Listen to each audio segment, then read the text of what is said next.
Hello everyone, आप सभी लोगों का स्वागत है टीचिंग परीक्षा के आज के इस वीडियो में, जिसके अंदर में फ्रेंड्स केवीएस प्लस एनवीएस की जो एक इंपॉर्टेंट सीरीज हमारी चल रही है टीयर 1 के लिए, जो कि आपके टीचिंग प्लस नॉन टीचिंग सारी ही टीयर 1 के लिए एग्जाम आपके लिए इंपॉर्टेंट है। मैं आपको बता दूं फ्रेंड्स कि ये वो क्लास है आप लोगों की जहां से आपके प्रश्न बनेंगे, क्योंकि इसके अंदर में हम लोगों ने जो सोर्स इस्तेमाल किया है, ठीक है, ये वो है जहां से केवीएस पहले भी क्वेश्चन बना चुका है, एनवीएस पहले भी क्वेश्चन बना चुका है, सीबीएसई जो इसकी कंडक्टिंग बॉडी है जहां से क्वेश्चंस बनाती है, उन सोर्सेस का इस्तेमाल हम लोगों ने यहाँ पर में किया है। तो चलिए हम लोग यहाँ पर में स्टार्ट करते हैं फ्रेंड्स पहले क्वेश्चन के साथ में। लेकिन इससे पहले जितने भी बच्चे जिन्होंने सेशन को लाइक एंड शेयर कर दिया है, उन सभी लोगों का बहुत बहुत शुक्रिया। और एक बार हाथ ऊपर करके बता भी देंगे जितने भी बच्चे जिन्होंने सेशन को लाइक कर दिया है, जहां भी शेयर कर सकते हो शेयर जरूर कर देंगे। देखिए पहला क्वेश्चन आप लोगों की स्क्रीन पर ये रहा, जो कि बहुत ज्यादा इंपॉर्टेंट क्वेश्चन है, ठीक है। आप इसको इंपॉर्टेंट मार्क करके रख लीजिए। अंतरराष्ट्रीय तिथि रेखा का निर्धारण किस वर्ष किया गया था, ठीक है। इंटरनेशनल डेट लाइन, देखिए इंटरनेशनल डेट लाइन जो है एक ऐसी काल्पनिक रेखा है, इमेजिनरी लाइन है, जहां से हम डेट की गणना करते हैं। मतलब अगर इसके लेफ्ट हैंड साइड से अगर हम लोग गिनेंगे तो डेट जो है यहां से स्टार्ट होती है, ऐसा घूम के फिर इधर में आकर, ठीक है, आपका पूरा एक डे कंप्लीट होता है। तो मतलब अगर आप इस लाइन के लेफ्ट हैंड साइड में हो तो आप एक दिन आगे हो, इस लाइन के राइट हैंड साइड में हो तो एक दिन पीछे हो, ठीक है। मतलब बेसिकली अब एक दिन आगे और पीछे का मतलब क्या होगा, बस एक इमेजिनरी लाइन है, तो हमने जो डिसाइड किया उसके अनुसार। तो आंसर हो जाएगा फ्रेंड्स यहाँ पर मैं आप लोगों का 1884। तो 1884 में, ठीक है, हमने एक ऐसी लाइन जो है डिसाइड की थी जहां से हम तारीख या फिर दिन की शुरुआत मान सके कि इसके इधर से जो है दिन की शुरुआत हुई हुई है, ठीक है।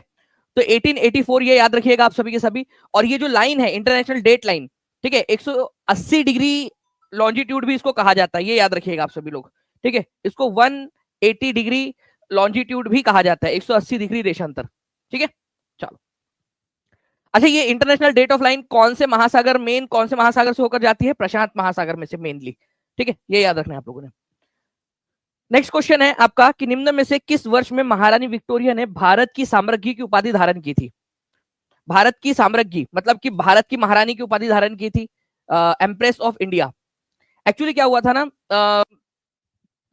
रॉयल टाइटल्स एक्ट आया था, रॉयल टाइटल्स टाइटल्स एक्ट 1876, ठीक है, ब्रिटेन की संसद ने पास किया था।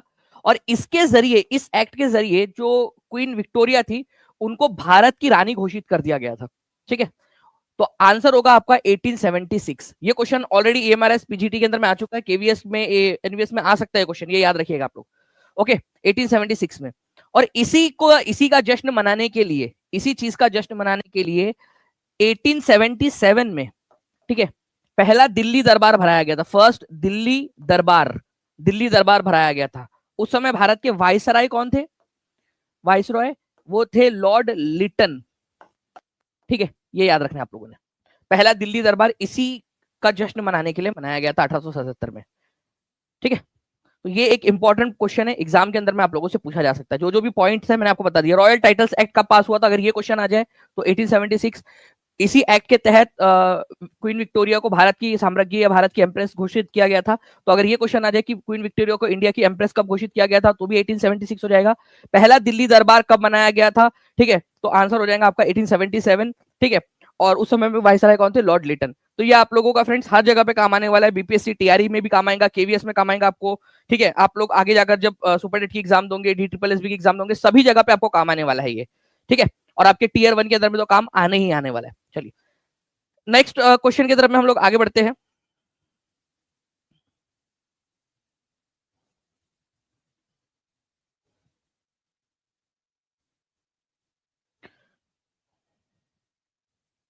भारत में जूट का सर्वाधिक उत्पादन करने वाला क्षेत्र कौन सा है, ये बताइए आप जल्दी से।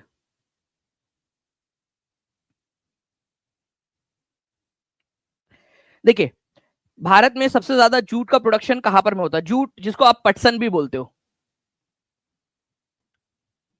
तो सबसे ज्यादा जूट या पटसन का उत्पादन कहां पर में होता है, ये आप लोग बताएंगे जल्दी। तो भारत के अंदर में सबसे ज्यादा जूट का प्रोडक्शन पश्चिम बंगाल के अंदर में होता है, वेस्ट बंगाल के अंदर में, ओके। तो आंसर इसको ऑप्शन नंबर बी हो जाएगा। सबसे ज्यादा वेस्ट बंगाल में होता है, उसके बाद में बिहार की बारी आती है, फिर असम की बारी आती है, ठीक है। तो सबसे ज्यादा जूट का प्रोडक्शन पश्चिम बंगाल के अंदर में, ओके।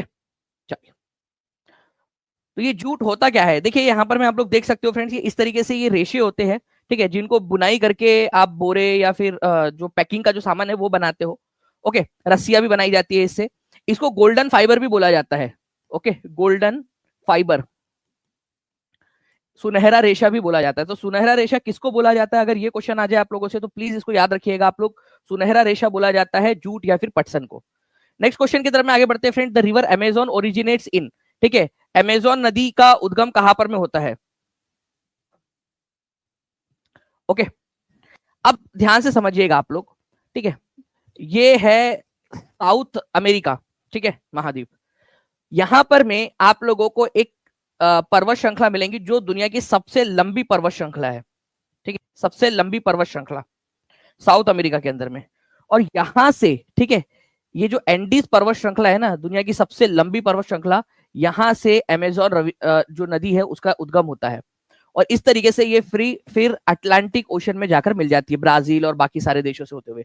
बहुत सारी इसकी सहायक नदियां भी है। इस तरीके से ये अमेजोन का रिवर बेसिन बनता है, जो कि दुनिया का सबसे बड़ा रिवर बेसिन है, ठीक है, नदी तंत्र। तो कौन से वाली पर्वत श्रृंखला से निकलती है, एंडीज पर्वत श्रृंखला, एंडीज माउंटेन से निकलती है अमेजोन नदी साउथ अमेरिका में, ठीक है। तो ये भी आप लोग याद रख लीजिएगा, अमेजोन नदी साउथ अमेरिका के एंडीज माउंटेन रेंजेस से निकलती है।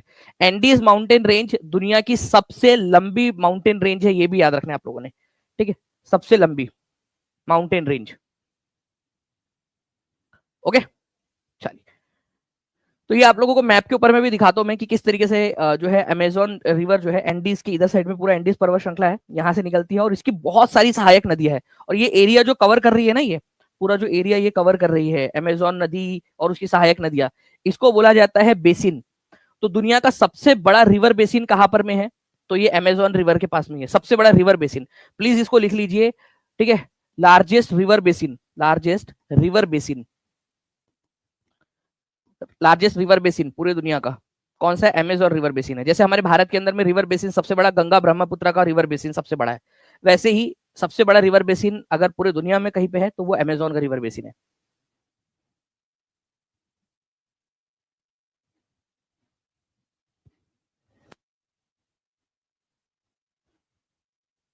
चलिए, नेक्स्ट क्वेश्चन की तरफ में आगे बढ़ते हैं हम लोग फ्रेंड्स। यहाँ पर मैं हमारे आप लोगों का, ये आप देख सकते हो यहाँ पर में ये साउथ अमेरिका है और जो पेरू देश है यहाँ से जो है ये इधर साइड में पूरा का पूरा एंडीज पर्वत श्रृंखला है। इस क्वेश्चन का आंसर करिए आप लोग, which was India first nuclear reactor, India का पहला न्यूक्लियर रिएक्टर कौन सा है।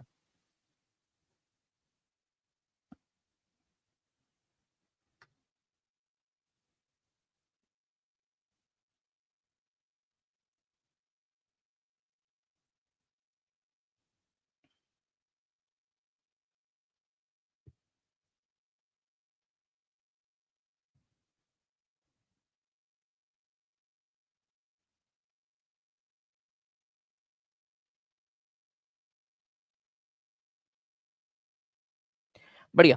तो देखिए फ्रेंड्स, अगर हम लोग बात करेंगे इंडिया का पहला न्यूक्लियर रिएक्टर जहां पर में न्यूक्लियर रिएक्शन के जरिए हम लोगों ने एनर्जी प्रोड्यूस करने की कोशिश की थी, तो उसका नाम था अप्सरा, ठीक है। ये इंडिया का नहीं बल्कि पूरे एशिया का, ठीक है, पूरे एशिया का सबसे पहला न्यूक्लियर रिएक्टर था, ठीक है। और इसको बनाया गया था 1956 के अंदर में, ओके, अप्सरा नाम से। तो अप्सरा भारत का पहला न्यूक्लियर रिएक्टर, ठीक है, ये याद रखना है आप लोगों ने, 4 अगस्त 1956 को इसको शुरू किया गया था। अप्सरा इंडिया के साथ साथ में एशिया का भी पहला न्यूक्लियर रिएक्टर था, ठीक है। एनर्जी को प्रोड्यूस करने के लिए जो न्यूक्लियर रिएक्टर होता है, आप लोगों को पता है कि पानी को भाप में कन्वर्ट करके फिर वो भाप को, ठीक है, वो जो स्टीम है उसको जब हम जोर से टरबाइन के ऊपर में छोड़ते हैं तो टरबाइन गोल गोल घूमता है और इलेक्ट्रिसिटी प्रोड्यूस होती है। तो हमेशा न्यूक्लियर मतलब केवल युद्ध में बॉम्ब बनाने के लिए नहीं बल्कि ऊर्जा का निर्माण करने के लिए भी न्यूक्लियर एनर्जी का इस्तेमाल किया जाता है। तो हम लोगों ने न्यूक्लियर रिएक्टर जो बनाया था अप्सरा नाम से, ठीक है, 1956 में, वो इंडिया का पहला और एशिया का भी पहला न्यूक्लियर रिएक्टर था वो। ओके, चलिए आगे बढ़ते हैं हम लोग फ्रेंड्स नेक्स्ट क्वेश्चन की तरफ में। निम्नलिखित में से कौन सी वायुमंडल की सबसे ऊपरी परत है, ये भी बता देंगे आप लोग। और जितने भी बच्चे देख रहे हैं सेशन को लाइक एंड शेयर जरूर करते रहेंगे, जितने भी बच्चे जिन्होंने सेशन, ठीक है, कहां पर में ये आपको ट्रॉम्बे नाम की जगह में जगह है भाभा एटॉमिक रिसर्च सेंटर के पास में, महाराष्ट्र के अंदर में, वहां मिलेगा आपको ये।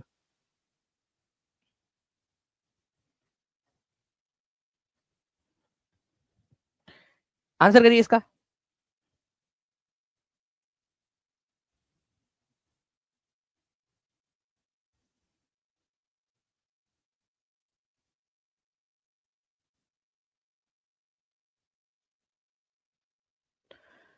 कौन सी परत सबसे ऊपरी परत है वायुमंडल की?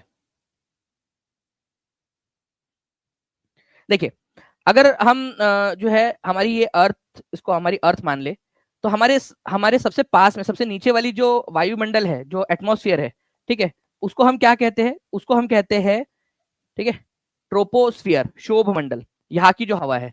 फिर उसके बाद में जो सेकंड नंबर के ऊपर में जो हवा आती है, ठीक है, मतलब हवा एकदम बेसिकली हवा तो वही है, लेकिन हमने उनके कंपोजिशन के आधार पर उनको डिवाइड किया है। इसको दूसरे नंबर की लेयर जो है उसको हम लोग बोलते हैं स्ट्रेटोस्फियर, समताप मंडल। फिर ये हो गई फर्स्ट नंबर की, ये सेकंड नंबर की। थर्ड नंबर की जो लेयर है उसको मेसोस्फियर कहा जाता है। फोर्थ नंबर की लेयर जो है उसको कहा जाता है आप लोगों का थर्मोस्फियर, ठीक है, तापमंडल। और पांचवें नंबर की जो है वो है एक्सोस्फियर, सबसे आखिरी वाली एक्सोस्फियर, बहिर्मंडल। तो आंसर इसको ऑप्शन नंबर डी हो जाएगा। ये आप लोगों को याद रखना है friends, troposphere, stratosphere, mesosphere, thermosphere और एक्सोस्फियर, ठीक है। शोभ मंडल, समताप मंडल, मध्य मंडल, ताप मंडल, और ये हो गया आप लोगों का बहिर्मंडल। ओके, तो सबसे आखिरी वाली लेयर कौन सी है? ठीक है, जैसे जैसे आप ऊपर की तरफ में जाते हो हवा पतली होती जाती है, इन द सेंस कि हवा का जो डेंसिटी है, ठीक है, हवा का जो घनत्व है वो कम कम होता जाता है। इसीलिए आप देखोगे कि जैसे जैसे आप ऊपर की तरफ में जाते हो या फिर आप पहाड़ चढ़ते हो, तो आपने देखा होगा कि कई सारे लोगों के नाक में से खून निकलने लगता है, नाक या कान में से। वो एक्चुअली होता इसलिए है क्योंकि हमारा जो ब्लड प्रेशर है, ठीक है, और जो वायुमंडल का जो प्रेशर है हम जहां पर में अभी रहते हैं, ठीक है, वो लगभग एक दोनों को इक्वल कर देता है। लेकिन जैसे जैसे हम ऊपर की तरफ में जाते हैं हवा पतली होती जाती है, तो हवा का दबाव कम हो गया और हमारे ब्लड का दबाव जो है ज्यादा हो गया उसके मुकाबले में, तो खून बाहर की तरफ में आने की कोशिश करता है। ओके, देश की निम्नलिखित में से कौन सी मिट्टी स्वतः कृषि मिट्टी या फिर सेल्फ प्लॉव्ड सॉइल उसको कहा जाता है? मतलब खुद ही वो मिट्टी क्या होती है, थोड़ा सा फटती है, ठीक है, फिर आपस में मिक्स होते रहती है। ओके, ठंड के मौसम में स्पेशली ये होता है कि ये मिट्टी के अंदर में दरारें पैदा हो जाती है, फिर ये मिट्टी वापस से सिकुड़ जाती है, ठीक है, फिर पानी आता है तो चिपचिपी हो जाती है। तो इसी वजह से ऐसा बोला जाता है कि भाई इसको जो है ना, इसको मिट्टी को खोद कर वापस से मिलाने की जरूरत नहीं पड़ती, ये अपने आप ही मिलती रहती है, अपने आप ही ऊपर नीचे जो है होकर मिक्सअप होती रहती है। ओके, तो ये है आपकी ब्लैक कॉटन सॉइल। ओके, क्योंकि ठंड के मौसम में क्या होता है, इसमें दरारें पड़ जाती है, सिकुड़ जाती है, तो इसमें दरारें पड़ जाती है, ठीक है। फिर जब गर्मी का मौसम आता है फिर से ये वापस से जुड़ जाती है, फिर बारिश के मौसम में चिपचिपी हो जाती है, फिर इसके अंदर में पूरा मिक्सिंग इस तरीके से चलती रहती है इसकी। तो ब्लैक कॉटन सॉइल, इसमें दरारें पड़ने की वजह से जो हवा की इसके अंदर में जो पूरा मिलावट होनी चाहिए वो भी पूरा इसके अंदर में प्रॉपरली हो जाता है एकदम अच्छे से, ब्लैक कॉटन सॉइल, ठीक है। इसी को आप लोग रेगुर मिट्टी के नाम से भी जानते हो, रेगुर सॉइल, तो इसी को रेगुर सॉइल भी बोला जाता है। हमारे भारत के अंदर में जो ये दक्कन का पठार है, ठीक है, और ये दक्कन ट्रैप जो है, यहाँ पर में आपको बहुत आय मात्रा के अंदर में काली मिट्टी मिलेगी इस जगह के ऊपर में, ठीक है। तो साउथ इंडिया के अंदर में दक्कन का पठार जो है वहां पर में आप लोगों को काली मिट्टी देखने के लिए मिलती है बहुत ज्यादा मात्रा में के अंदर में, तो सी इसका आंसर हो जाएगा। ओके, इसके अंदर में नाइट्रोजन, फास्फोरस और ऑर्गेनिक मैटर जो है ये कम होते हैं, लेकिन आयरन, लाइम, कैल्शियम, पोटेशियम बहुत ज्यादा मात्रा के अंदर में इसके अंदर में होता है। चलिए,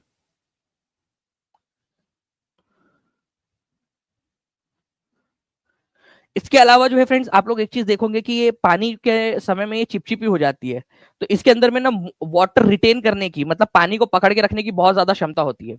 ये भी आप लोगों ने याद रखना है, पानी को पकड़ के रखने की बहुत ज्यादा क्षमता।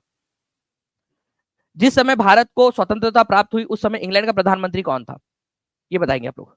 और आप में से कितने बच्चे रेडी है, ठीक है, कल आप लोगों के लिए केवीएस एनवीएस, ठीक है, KVS NVS plus BPSC TRE, BPSC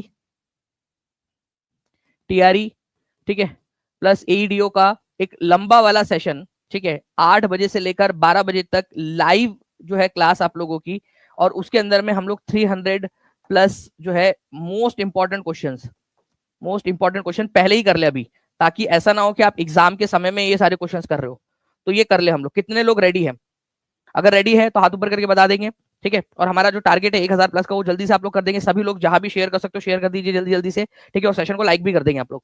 okay, ताकि कल कल जो है मैं सोच रहा हूँ कि कल रात में 8 बजे से लेकर रात में 8 से 12 बजे तक पूरा हम 300 मोस्ट इंपॉर्टेंट क्वेश्चंस को हम लोग कर ले, ताकि कोई भी क्वेश्चन आपका छूटे ना। ठीक है, दिन में या रात में? रात में, शाम में। ठीक है, तो देखिए स्वतंत्रता प्राप्त हुई जब भारत को, ठीक है, 15 अगस्त, ठीक है, 1947 में। उस समय में इंग्लैंड के प्रधानमंत्री कौन थे? तो लॉर्ड क्लीमेंट एटली थे, ये याद रखना आप लोगों ने, लॉर्ड क्लीमेंट एटली। ठीक है, तो 1945 से 1951 तक, ठीक है, ये लॉर्ड क्लीमेंट एटली ब्रिटेन के प्रधानमंत्री रहे और उसी समय भारत भी आजाद हुआ। तो आंसर इसका ऑप्शन नंबर ए हो जाएगा। अमेजोन रिवर जो है वो कहां पर में जाकर समुद्र में मिलती है, ये बताइए आप लोग।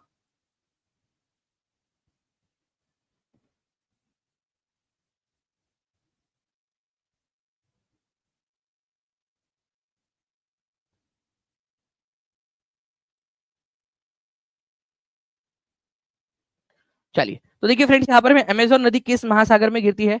तो अमेजोन नदी जो है ये आप लोगों ने याद रखना है, ये जाकर गिरती है अटलांटिक ओशियन के अंदर में। ठीक है, अटलांटिक महासागर में। अब देखिए ये एंडीज से निकलती है, एंडीज पर्वत, एंडीज माउंटेन रेंज से निकल के, ठीक है, ये इस तरीके से पूरा आप यहाँ पर में देखोगे, ठीक है, साउथ अमेरिका का जो नॉर्थ वाला पार्ट है वहां से होते हुए अटलांटिक ओशियन के अंदर में जाकर मिल जाती है। ये भी याद रखना है आप लोगों ने। तो दुनिया का सबसे बड़ा रिवर बेसिन भी अमेजोन नदी बनाती है। सबसे ज्यादा पानी अगर कोई नदी कैरी करती है, सबसे लार्जेस्ट रिवर, लॉन्गेस्ट नहीं है, लॉन्गेस्ट का मतलब है सबसे लंबी, वो नील नदी है। सबसे लार्जेस्ट मतलब कि जो सबसे ज्यादा पानी लेकर बहती है, तो सबसे ज्यादा पानी लेकर बहने वाली नदी भी, लार्जेस्ट नदी भी अमेजोन नदी है। सबसे बड़ा रिवर बेसिन कौन बनाता है? ठीक है, सबसे बड़ा रिवर बेसिन तो ये भी अमेजोन नदी बनाती है, ये भी याद रखना है आप लोगों ने। तो आप एक काम करो, मेरे साथ साथ में जल्दी से लिखो, लार्जेस्ट रिवर, लार्जेस्ट रिवर सभी लोग लिखेंगे। अगर आपको आगे बढ़ना है तो आपको लिखना पड़ेगा, ठीक है, कौन सी है? अमेजोन नदी का उद्गम कहां से होता है? जल्दी से लिखेंगे आप सभी के सभी। लार्जेस्ट जो है बेसिन, रिवर बेसिन, बेसिन का मतलब होता है नदी तंत्र, ठीक है।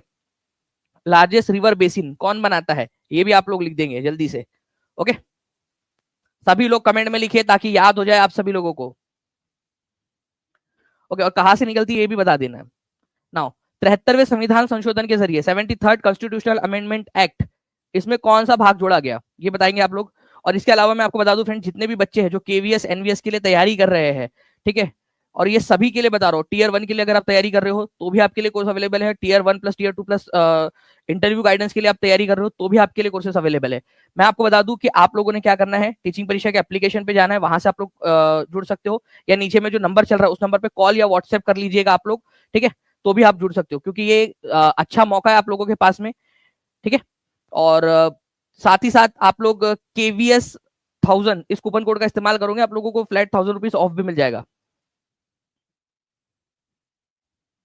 चलिए, तो देखिए 73rd कॉन्स्टिट्यूशनल अमेंडमेंट एक्ट के जरिए हमारे भारत के अंदर में पार्ट नंबर, ठीक है, कौन सा जोड़ा गया था? 9 जोड़ा गया है, ठीक है, पार्ट नंबर 9।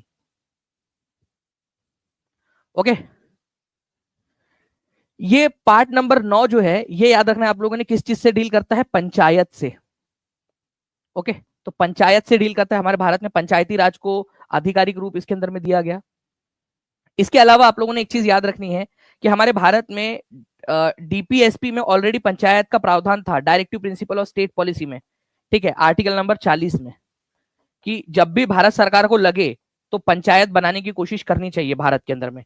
और इसी चीज को ध्यान में रखते हुए देखो, डीपीएसपी कंपलसरी नहीं होता है, डीपीएसपी में जो भी लिखा हुआ है वो ऑप्शनल होता है। सरकार चाहे जब सरकार को लगे कि सही समय आ गया तब वो कर सकती है। तो आर्टिकल नंबर 40 में लिखा था कि सरकार को जब भी सही समय लगे कि पंचायत पूरे देश में लागू किया जा सकता है, पंचायती राज, ठीक है, हर गांव में, ठीक है, या अगर छोटे गांव होते गांव के ग्रुप के अंदर में पंचायत बनाई जाए, ठीक है, पंचायती राज व्यवस्था लाई जाए। तो उसके इसी को ध्यान में रखते हुए आप लोगों ने ये याद रखना है कि 73rd कॉन्स्टिट्यूशनल अमेंडमेंट एक्ट जो कि 1992 में हुआ था, उसके जरिए पार्ट नंबर 9 जोड़ा गया हमारे भारत के संविधान में। ओके, इंपॉर्टेंट पॉइंट एग्जाम के अंदर में आप लोगों से पूछा जा सकता है।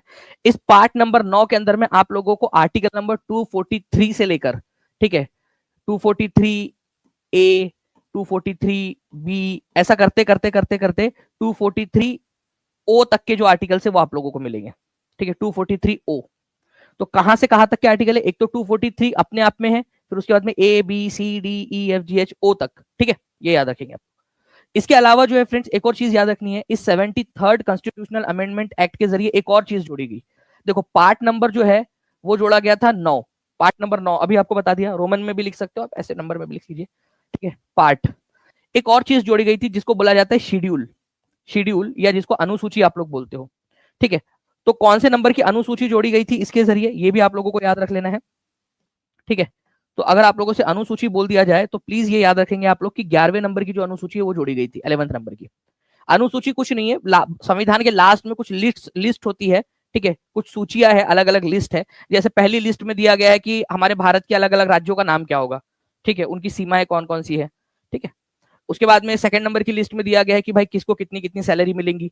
थर्ड वाली के अंदर में लिस्ट में दिया गया है कि शपथ कौन किस प्रकार की शपथ लेगा। चौथी में दिया है कि कौन से राज्य के अंदर में कितने राज्यसभा की सीटें रहेंगी, ठीक है। पांचवी के अंदर में दिया हुआ है आप लोगों को कि जो अनुसूचित क्षेत्र है, जो ट्राइबल एरियाज है, उनका एडमिनिस्ट्रेशन कैसे होगा, ठीक है, और कौन कौन से इलाके हैं जिनका उनको ऑटोनॉमी दी जाएंगी। छठवें के अंदर में नॉर्थ ईस्ट के ट्राइबल एरियाज के बारे में दिया गया। सातवें के अंदर में काम का बंटवारा किया गया कि कौन कौन सा काम कौन कौन करेगा। आठवें के अंदर में आप भाषाएं दी गई है, भाषाओं की लिस्ट दी गई है। बिल्कुल वैसे ही 11वें के अंदर में, ठीक है, पंचायतों के काम की सूची दी गई है।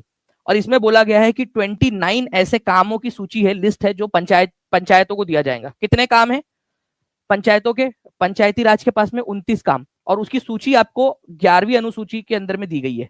सिंपल सी बात है, आपको समझ गया होगा। और ये 11वीं अनुसूची 73rd कॉन्स्टिट्यूशनल अमेंडमेंट एक्ट के जरिए जोड़ी गई थी, ये भी इंपॉर्टेंट है। और जितने भी बच्चे हैं जल्दी से सेशन को लाइक कर देंगे, शेयर कर देंगे, और चैनल को सब्सक्राइब जरूर कर लीजिएगा जितने भी बच्चे हैं। और कल, ठीक है, हम जो है 4 घंटे का एक बड़ा सेशन करने वाले हैं, 300 से ज्यादा क्वेश्चन हम लोग करेंगे। तो जितने भी बच्चे हैं, ठीक है, लाइव जुड़ जाइएगा आप सभी के सभी। ये मौका बार बार नहीं आता आप लोगों के लिए कि आपको इतने सारे क्वेश्चन, इंपॉर्टेंट क्वेश्चन को एक साथ करने का मौका मिले। तो आप लोगों को हर किसी ने अपना अपना योगदान इसके अंदर में जरूर देना है। चलिए आगे बढ़ते हैं हम लोग फ्रेंड्स नेक्स्ट क्वेश्चन की तरफ में। कल हमारी टीयर 1 स्पेशल क्लास है, ठीक है। इसके अंदर में हम लोग कल 300+ क्वेश्चंस करने वाले हैं। Okay, tier 1 special mega class आप लोगों की होगी, तो सभी बच्चे कल जरूर जुड़ेंगे। नाउ देखिए, केरल के समुद्री तट पर जो रेत पाई जाती है उसमें भरपूर मात्रा में क्या मिलता है आप लोगों को। देखिए केरल के समुद्री तट में रेत में आप लोग अगर केरल के तट पर जाओगे आप, ठीक है, तो यहाँ पर में जो रेत आप लोगों को मिलती है उसमें बहुतायत मात्रा के अंदर में आप लोगों को, ठीक है, थोरियम मिलेगा, ठीक है। मोनोजाइट रेत यहाँ पर में पाई जाती है और उस रेत के अंदर में आप लोगों को थोरियम मिलता है। तो भारत में थोरियम कहाँ पर में मिलता है, ये अगर क्वेश्चन आ जाए आप लोगों से, ठीक है, तो केरल के अंदर में जो तट पे रेत पाई जाती है ना, उसके अंदर में थोरियम बहुतायत मात्रा में अवेलेबल है। प्लीज इसको याद रखेंगे आप सभी के सभी, इंपॉर्टेंट है, ठीक है। और ये न्यूक्लियर एनर्जी के अंदर में काम आता है आप लोगों को, ठीक है, न्यूक्लियर एनर्जी के अंदर में। तो मोनोजाइट सैंड केरल के अंदर में। आपको बता दूं कि रेडियो एक्टिव मटेरियल जो न्यूक्लियर एनर्जी बनाने के काम में आते हैं, न्यूक्लियर एनर्जी में उसमें जो दो सबसे ज्यादा इंपॉर्टेंट है, एक तो यूरेनियम है, यूरेनियम सबसे शुद्ध रूप से मतलब उसमें हो जाता है। यूरेनियम नहीं है तो थोरियम से भी काम चल जाएगा, ठीक है, थोरियम। तो थोरियम जो है इंपॉर्टेंट है अगर हमें न्यूक्लियर एनर्जी प्रोड्यूस करनी है तो, ठीक है। चलिए आगे बढ़ते हैं हम लोग फ्रेंड्स। यूरेनियम और थोरियम परमाणु जो है एक्टिव मटेरियल है, रेडियो एक्टिव मटेरियल जिसको आप लोग बोल सकते हो, और इससे एनर्जी बनती है। भारत में पहला आम चुनाव जो है कब हुआ था ये बताइए आप लोग।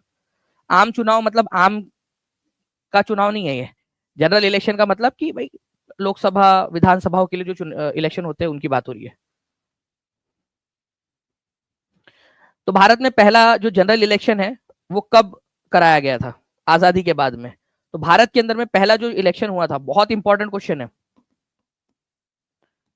ठीक है, 1951-52 के अंदर में हुआ था, 51-52 के अंदर में, ठीक है।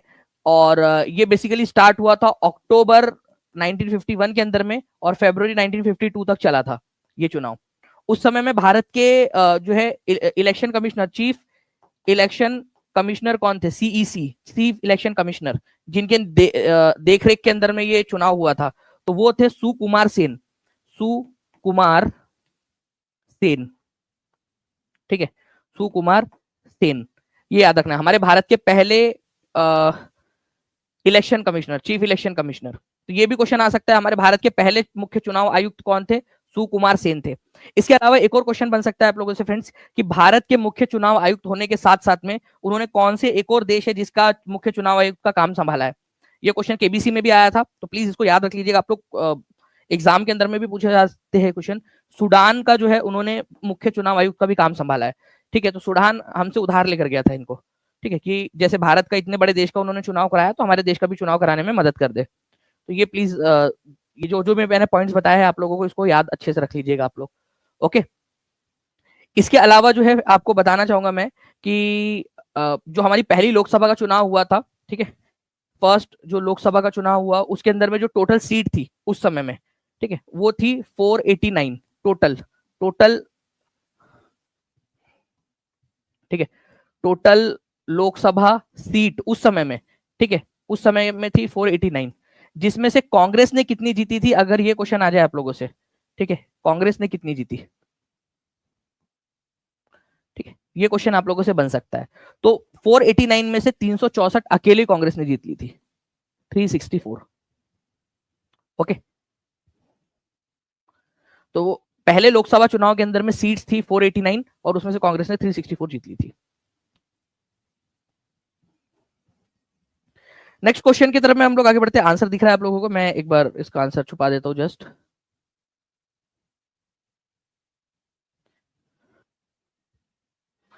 इसमें आप बताइए मुझे कि निम्नलिखित में से किसे स्वतंत्रता आंदोलन की महान बूढ़ी औरत के रूप में जाना जाता है। ठीक है,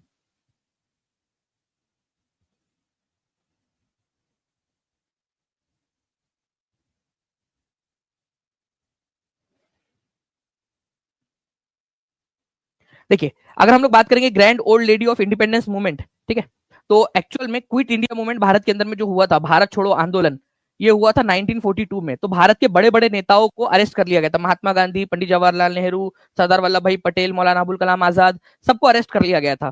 तो उस समय के अंदर में कुछ ऐसे लोग थे, युवा क्रांतिकारी नेता, जो छुपते छुपाते भारत के लिए जो है भारत छोड़ो आंदोलन को आगे बढ़ा रहे थे। उन्हीं में से एक थे अरुणा आसफ अली, जिन्होंने गोवालिया टैंक मैदान के अंदर में झंडा फहराया था। ठीक है, और भारत छोड़ो आंदोलन की नायिका बनी थी। तो इनको grand old lady of independence movement या फिर heroine of quit India movement भी इनको बोला जाता है। ठीक है, भारत छोड़ो आंदोलन की नायिका, और बाद में फिर उनको महान स्वतंत्रता आंदोलन की महान बूढ़ी औरत बाद में बोला गया। ठीक है, तो आंसर इसका ऑप्शन नंबर डी हो जाएगा, अरुणा आसफ अली। ठीक है, D is the correct answer. तो प्लीज इस पर्टिकुलर पॉइंट को भी याद रख लेंगे आप लोग। क्विट इंडिया मूवमेंट कब हुआ था? 1942 के अंदर में। सभी लोग लिख देंगे, एनआरएस डी8 वाले बिल्कुल कर पाएंगे केवीएस पीआरटी के अंदर में अप्लाई। नाउ अब देखिए फ्रेंड्स, यहाँ पर मैं क्वेश्चन है आप लोगों का, एग्जाम का क्वेश्चन है। ठीक है, एक एग्जाम में पूछा गया था, इसी वजह से डायरेक्टली स्क्रीनशॉट लगाया आप लोगों के लिए, ताकि आपको थोड़ा सा कॉन्फिडेंस आप लोगों का बढ़े। ठीक है, at which of the following place do Bhagirathi and Alaknanda river join to form Ganga. ठीक है, यहाँ से भागीरथी नदी आती है, ठीक है, और इधर से अलकनंदा नदी जो है बहुत सारी नदियों का पानी लेकर आती है, यहाँ पर इसमें मिलती है। इसको बोलते, इसको किस नाम से जाना जाता है ये आपको बताना है, क्योंकि यहाँ से इन दोनों नदियों के पानी को कंबाइन रूप से गंगा बोला जाता है। यहाँ से आ रही होती है भागीरथी, भागीरथी नदी, ठीक है, और यहाँ से आ रही होती है अलकनंदा। ठीक है, अब बताइए आप लोग इस पॉइंट को क्या बोला जाता है। तो ये जो पॉइंट है, इस पॉइंट को बोला जाता है फ्रेंड्स आपका, ठीक है, देवप्रयाग।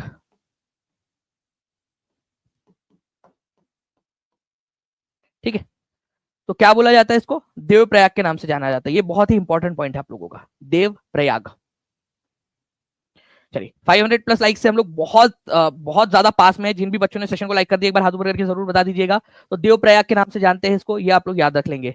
ओके, चलिए नाउ एक चीज है आप लोगों को मैं बताना चाहता हूँ। ठीक है, अगर आप लोगों से पूछ लिया जाए फ्रेंड्स की अलकनंदा नदी का उद्गम कौन से स्थान से होता है, कौन सा स्थान है वहां पर में फेमस, ठीक है, अलकनंदा नदी के पास में, तो बद्रीनाथ से होता है। ये याद रखना है आप लोगों ने, अलकनंदा नदी का उद्गम। और गंगा नदी का उद्गम, ये भागीरथी नदी जो है उसका उद्गम होता है गंगोत्री, गोमुख ग्लेशियर। ठीक है, ये याद रखेंगे आप लोग। ओके, गंगोत्री के पास से। और ये दोनों का जो संगम है वो होता है देवप्रयाग के अंदर में। अब एक क्वेश्चन आप लोगों के लिए और है, इसी एग्जाम के अंदर में आया था क्वेश्चन, इसी वजह से आप लोगों के लिए ले लिया है। ठीक है, बताइए इसका आंसर क्या होगा कि which blood group is called a universal donor. चलो बताओ, केवल 4 लाइक्स हम लोग दूर है हमारे पहले टारगेट से। कौन सा वाला ब्लड ग्रुप है जिसको यूनिवर्सल डोनर के नाम से जाना जाता है?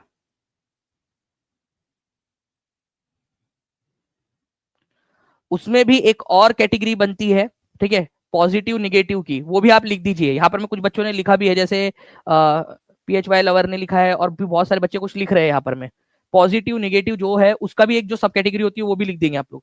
आप लोग मान लीजिए ऑप्शंस नीचे में यहाँ दिए हुए आप लोगों के, ऐसा समझ लीजिए आप लोग, ठीक है। ये जो 8 ब्लड ग्रुप नीचे में दिए ना वो मान लो आप। चलो मैं आपको दिखाता हूँ। देखिए फ्रेंड्स, अगर हम लोग बात करेंगे ए पॉजिटिव, आप लोगों का आपका ब्लड ग्रुप कौन सा है एक बार कमेंट में बता देंगे मुझे, आपका जो भी है। ओके, बीपीएससी तैयारी 4 का नोटिफिकेशन के बारे में भी मैं बात करूंगा आगे में, ठीक है, किसी एक लेक्चर के अंदर में। अभी पहले यहाँ पर हम पढ़ लेते हैं इसमें, ठीक है। तो देखो, ए पॉजिटिव अगर आपका ब्लड ग्रुप है तो आप ए पॉजिटिव को तो दे सकते हो और ए पॉजिटिव से ले भी सकते हो, क्योंकि सेम ब्लड ग्रुप है, दे भी सकते हो ले भी सकते हो, ठीक है। इसके साथ में ए बी पॉजिटिव को भी दे सकते हो, और ले किस किस से सकते हो, ए निगेटिव से, ओ पॉजिटिव और ओ निगेटिव से ले सकते हो। ओके, वही अगर मैं बात करूं ओ पॉजिटिव की, अगर आप ओ पॉजिटिव हो, ठीक है, तो ओ पॉजिटिव से को दे सकते हो, ए पॉजिटिव को दे सकते मतलब ले सकते हो, बी पॉजिटिव से, ए बी पॉजिटिव से भी ले सकते हो। लेकिन दे किसको किसको सकते हो, केवल ओ पॉजिटिव या ओ निगेटिव को दे सकते हो। वैसे ही आप लोग सारे का सारा यहां पर मैं देख लीजिए, अगर आप ए बी पॉजिटिव हो, ठीक है, ए बी निगेटिव की बात नहीं कर रहा मैं, ए बी पॉजिटिव हो आप, ठीक है, तो आप किसको दे सकते हो, केवल ए बी पॉजिटिव को ही दे सकते हो, जिसका ब्लड ग्रुप आपके समान है।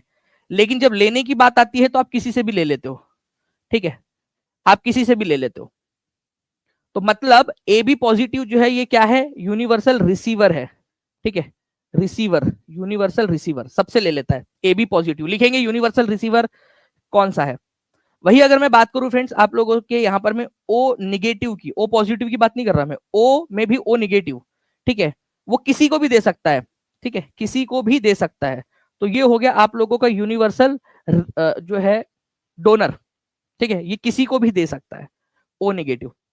तो आपका ब्लड ग्रुप कौन सा है, चलिए आप लोग सभी लोग बता रहे हो यहाँ पर मैं अलग अलग, ठीक है। तो अगर ए बी पॉजिटिव है, ठीक है, यहाँ पर में, तो ये हो जाता है यूनिवर्सल रिसीवर, रिसीव कर सकता है किसी से भी, रिसीवर।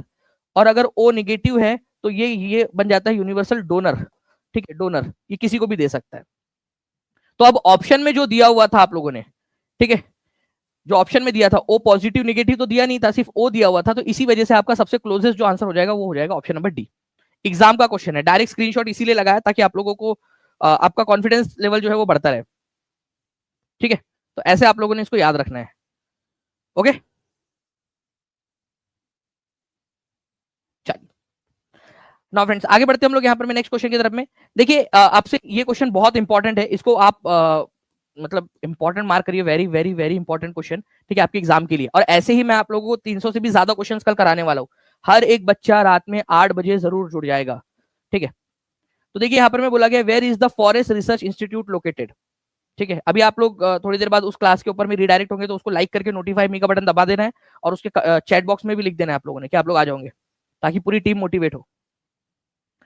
तो फॉरेस्ट रिसर्च इंस्टीट्यूट, ठीक है, ये बहुत फेमस क्वेश्चन बनता है, वन अनुसंधान केंद्र, ये आप लोगों को मिलेगा देहरादून के अंदर में, ठीक है, देहरादून में। अब देखिए कुछ इंपॉर्टेंट वाले मैं आपको बता रहा हूं, इनके ऊपर में क्वेश्चन बनेंगे आप लोगों के। जूलॉजिकल सर्वे ऑफ इंडिया ये कहां पर में है, जूलॉजिकल सर्वे ऑफ इंडिया, ठीक है, तो ये लोकेटेड है कोलकाता के अंदर में, ठीक है। फॉरेस्ट सर्वे ऑफ इंडिया, ठीक है, फॉरेस्ट FSI ये देहरादून में, और फॉरेस्ट रिसर्च इंस्टीट्यूट FRI ये भी आप लोगों को देहरादून में मिलेगा, ठीक है। तो zoological survey of India Kolkata में, डायरेक्ट अपने आप में एक इंपॉर्टेंट एक नंबर यहां पर मैं आपको मिल गया मान लो, ठीक है। इसके बाद में आता है वाइल्ड लाइफ रिसर्च इंस्टीट्यूट, ठीक है, वन्य जीव, ठीक है, संस्थान भारत का, wild life institute of India. तो आपका ये कहां पर में मिलेगा, देहरादून के अंदर में। तो प्लीज ये पहले 4 जो है ये बहुत इंपॉर्टेंट आप लोग याद रखिए, पहले 4। इसके बाद में एक और चीज आती है, Indira Gandhi national forest academy, ठीक है, ये एकेडमी है फॉरेस्ट एकेडमी, तो ये इसी के परिसर के अंदर में देहरादून के अंदर में लोकेटेड है, ठीक है, फॉरेस्ट रिसर्च इंस्टीट्यूट के परिसर में ही है ये एकेडमी। तो Indira Gandhi national forest academy ये भी देहरादून के अंदर में मिलेगी आपको। तो अलग अलग प्रकार से क्वेश्चन बन सकते हैं आप लोगों से। अब मान लो आप लोगों से क्वेश्चन पूछ लिया गया, ठीक है, जैसे अभी थोड़े दिन पहले एक एग्जाम में क्वेश्चन आया था, नेशनल इंस्टीट्यूट ऑफ न्यूट्रिशन, तो हैदराबाद के अंदर में ये, ठीक है, मैंने एक ट्रिक बताया था आपको थोड़ा सा याद रखने के लिए कि ऐसा समझ लीजिए हैदराबादी बिरयानी, चाहे वेज हो चाहे नॉन वेज, जो भी आप खा रहे हो, बड़ा न्यूट्रिशन होता है, ऐसा याद रखने के लिए बस। ठीक है, राइस का पूछा जाता है आप लोगों से, राइस कटक के अंदर में कट कट आवाज आती है कच्चे चावल खाने से, तो कटक। ठीक है, इसके बाद में पल्सेस मतलब दलहन, दाल के ऊपर में रिसर्च करने वाला कानपुर में है, शुगर केन के ऊपर में रिसर्च करने का लखनऊ में, और एक है स्पाइस का, ठीक है, मसाले, Indian institute of spice research Kozhikode के अंदर में। ओके, दक्षिण भारत में मसाले ज्यादा उगते हैं तो दक्षिण भारत में, और दक्षिण भारत में भी केरल और उसके आसपास वाले इलाकों के अंदर में। ठीक है, इलायची की पहाड़ियां जो है आप लोगों की कार्डिमम हिल्स, वो भी केरल में ही मिलेंगी आपको इसी वजह से। ओके, तो आंसर इस पर्टिकुलर क्वेश्चन का हो जाएगा देहरादून। ठीक है, याद रहेगा आप सभी लोगों को हमेशा। चलिए, अब देखिए फ्रेंड्स, इनमें से कौन सी नदी का उद्गम भारत में नहीं होता है, मतलब कि ये एक ऐसी नदी है जो भारत में नहीं ओरिजिनेट होती है। ये नदी भारत में, ठीक है, ओरिजिनेट नहीं होती। मैं हिंट देता हूं आपको, ये तिब्बत में, ठीक है, यहां पर में राकस ताल है, जिसको राक्षस ताल भी बोला जाता है कई बार, राकस ताल नाम की जगह है। ठीक है, राकस ताल, ठीक है, तो राकस ताल नाम की जगह यहां से ओरिजिनेट होती है, हिमाचल प्रदेश के अंदर में शिपकिला दर्रे से होते हुए, ठीक है, फिर पंजाब होते हुए पाकिस्तान में चली जाती है। ओके, फिर सिंधु नदी में जाके मिल जाएगी। तो ये राकस ताल से ओरिजिनेट होती है और भारत के पूरा का पूरा इधर साइड से वो भारत को क्रॉस करती है, भारत और इवन हिमालय की तीनों श्रेणियों को, हिमालय की जो बृहद श्रेणी है, सबसे ऊंची पहाड़ियां, ठीक है, लेसर हिमालय, हिमाचल जिसको बोलते हैं आप लोग, और फिर जो आपका शिवालिक है, वो तीनों को काटते हुए बहती है ये नदी। तो ये है सतलुज नदी। ठीक है, बाकी रावी, चिनाब और ब्यास, इसका ओरिजिन इंडिया में है, इसका भी ओरिजिन इंडिया में है, इसका भी ओरिजिन इंडिया में। ठीक है, ये तिब्बत में इसका ओरिजिन होता है, तिब्बत चाइना में।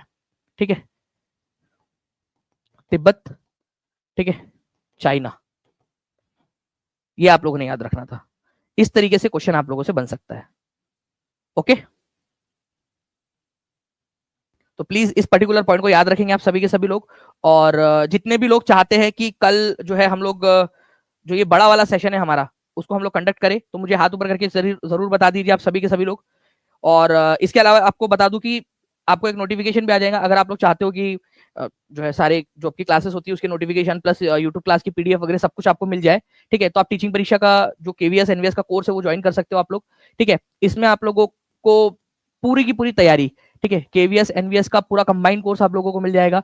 ठीक है, आप चाहे तो टीयर 1 ले सकते हो यहाँ पर में, टीयर 1, ठीक है, या फिर टीयर 1 प्लस टीयर 2, ठीक है, प्लस इंटरव्यू, ठीक है, प्लस इंटरव्यू, ये आपका पूरा का पूरा कंबाइंड भी अवेलेबल है पीआरटी के लिए, ठीक है, टीजीटी के लिए, सारे इसके लिए आप लोग टीयर 1 जो है आप लोगों का कॉमन है, सारे ही लोग यहाँ पर में ज्वाइन कर सकते हैं।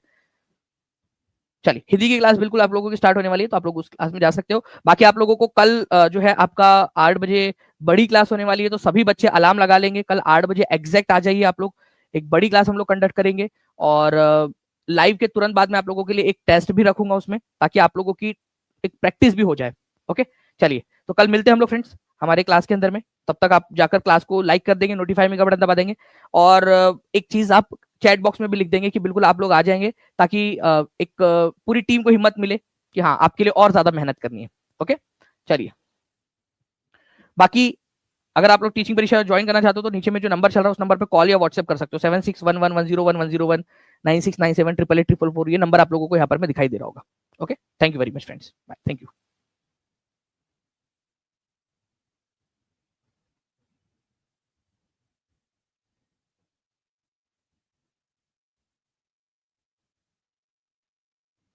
हेलो बच्चों, आपने सोचा होगा क्या हम टीचिंग परीक्षा के यूट्यूब चैनल से डायरेक्टली कोर्स खरीद सकते हैं? आंसर है यस। सबसे पहला ऑप्शन, किसी भी वीडियो के नीचे आपको कोर्स के इमेजेस दिखाई देंगे, बस क्लिक करिए और तुरंत परचेस कर लीजिए। दूसरा ऑप्शन, वीडियो के अंदर ही व्यू प्रोडक्ट का ऑप्शन आएगा, उस पर क्लिक करते ही आपको टीचिंग परीक्षा पर अवेलेबल सभी कोर्सेज शो करेंगे। यहाँ पर आप देख पा रहे होंगे नीचे एग्जाम कैटेगरी वाइज फोल्डर भी हैं बने हुए हैं, BPSC, TRE, DSSB, CTET. In folder पर क्लिक करते ही आप उस एग्जाम से रिलेटेड सभी कोर्सेज देख पाएंगे। अब मान लीजिए आप बीपीएससी AEDU का कोर्स लेना चाहते हैं, नीचे स्क्रॉल करके आपको बाय नाउ और कॉल नाउ दोनों ऑप्शन मिलेंगे। डायरेक्ट खरीदना है तो बाय नाउ पर क्लिक करो, जानकारी चाहिए तो कॉल नाउ के बटन पर क्लिक करके हमारी टीम से कनेक्ट हो जाओ। बस बाय नाउ पर क्लिक करो, अपना फोन नंबर पे से लॉगिन करो, पेमेंट कंप्लीट करो और आपका एनरोलमेंट तुरंत हो जाएगा। Thank you so much.